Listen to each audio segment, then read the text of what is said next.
Hello guys, कैसे हो आप सब? सो आई होप आप सब बहुत अच्छे हो एंड आई नो आप लोग जो है इस समय बहुत ही ज़्यादा स्ट्रेस्ड हो एंड टेंशन में हो कि क्या किया जाए क्या नहीं किया जाए। हमारा जो है प्रिपरेशन हुआ नहीं है, तो मैं इस वीडियो में कुछ सब्जेक्ट स्ट्रैटेजी शेयर करती हूँ जो कि 2 दिन में फॉलो करनी चाहिए एंड कुछ टेक्निक्स टाइम मैनेजमेंट की। सबसे पहले देखो गाइस, अब आपके एग्जाम में कौन से क्वेश्चन आने वाले हैं, कौन से क्वेश्चन इन द सेंस कितने क्वेश्चन आने वाले हैं। 140 क्वेश्चन आने वाले हैं, ठीक है। एंड आपका जो है टाइम कितना दिया हुआ है आपको, 2 आवर्स यानी 120 मिनट्स एंड क्वेश्चन आने वाले हैं 140 मिनट्स। तो अब आप अगर सोचोगे कि एक क्वेश्चन को एक एक मिनट देता हूँ तो 140 मिनट्स हो जाएंगे, तो यहाँ पे चांसेस है कि आपके जो 20 क्वेश्चन है आपके स्किप हो जाए। तो इसके लिए बेटर है आप ट्राई करना एक एक क्वेश्चन को जो है 30 सेकेंड्स में सॉल्व करने का, 30 सेकेंड्स, ओके। एंड उसके बाद जो नेक्स्ट टिप है वो ये है गाइस, जो लॉजिकल रीजनिंग के क्वेश्चंस है वो सबसे एंड में करना। क्यों? क्योंकि उसमें बहुत ज़्यादा टाइम लगता है, बहुत ही ज़्यादा। तो वो जो क्वेश्चंस कितने आएंगे, 10 या 15 आएंगे, इससे तो ज़्यादा नहीं आएंगे। तो उसके चक्कर में जो है आप आपके बाकी के 125 क्वेश्चंस जो है क्यों समय बर्बाद कर रहे हो। इसके लिए लॉजिकल रीजनिंग सबसे एंड में करना, या स्टार्टिंग में एक दो कर देना, उसके बाद जो बाद में करना। क्यों? क्योंकि आप जब एग्ज़ाम दोगे तब आपको पता चलेगा कि आपका टाइम जा रहा है, क्योंकि आपके पास अभी कैलसी भी नहीं है, ना ही पेन है, ना ही पेपर है, तो बिल्कुल टाइम जाएगा। इसके लिए एंड में जो है आप उसको जो है सॉल्व करना। उसके बाद गाइज सबसे पहले स्टार्टिंग में ही जो है क्वेश्चंस एक बार जो है 2 मिनट में आपको जितना हो सके आप रीड कर लेना, ठीक है। एंड यहाँ पे जो है ना एग्ज़ाम में गाइस, एक बार आपने आंसर टिक कर दिया तो बहुत से बच्चों ने मुझसे ये पूछा तो आंसर चेंज कर सकते हैं, बिल्कुल चेंज कर सकते हो।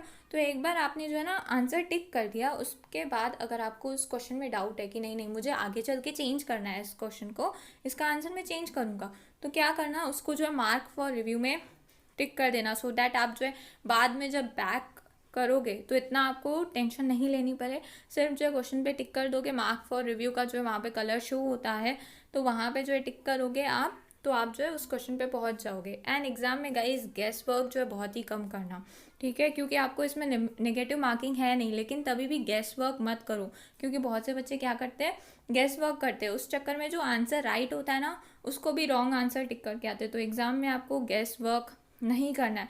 एंड एक बार जो है आपने जो आंसर टिक कर दिया है ना, अनलेस एंड अनटिल आप उसके लिए बहुत ही ज़्यादा श्योर हो कि नहीं ये राइट है, तो उसको चेंज मत करना, प्लीज़ चेंज मत करना, ठीक है।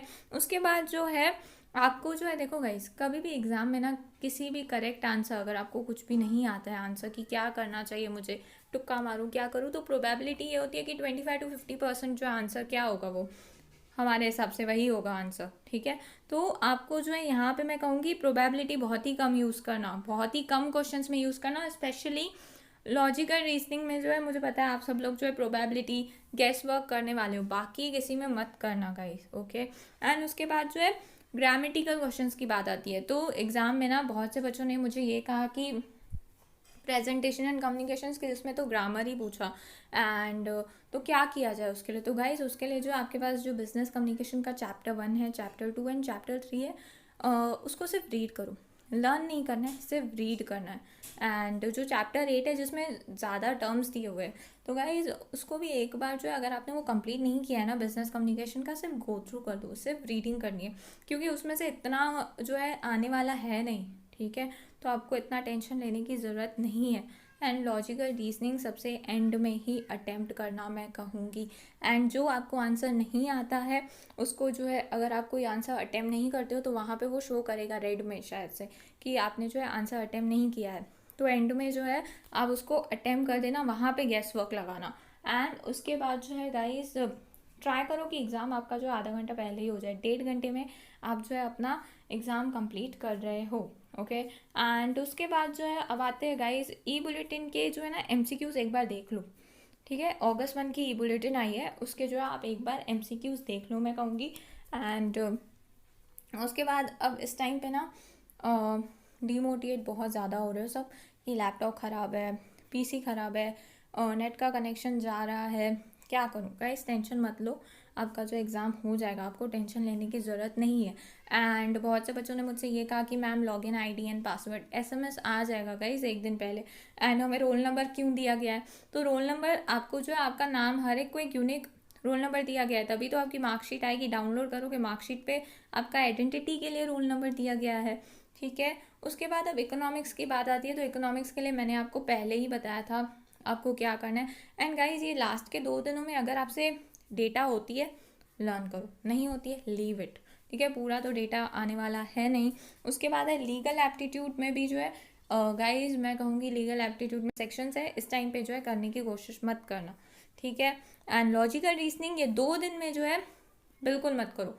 क्यों? क्योंकि क्या है, अगर आप न्यू हो, अगर आपने प्रैक्टिस कर लिया वेरी गुड, अगर जो है आप न्यू हो तो मैं कहूँगी लॉजिकल रीजनिंग मत करो, क्योंकि 2 दिन में कुछ नहीं होने वाला, ठीक है। 2 दिन में कुछ नहीं होगा, उल्टा जहाँ पे आप ध्यान दे सकते थे वहाँ पे आप जो है ध्यान नहीं दे पाओगे।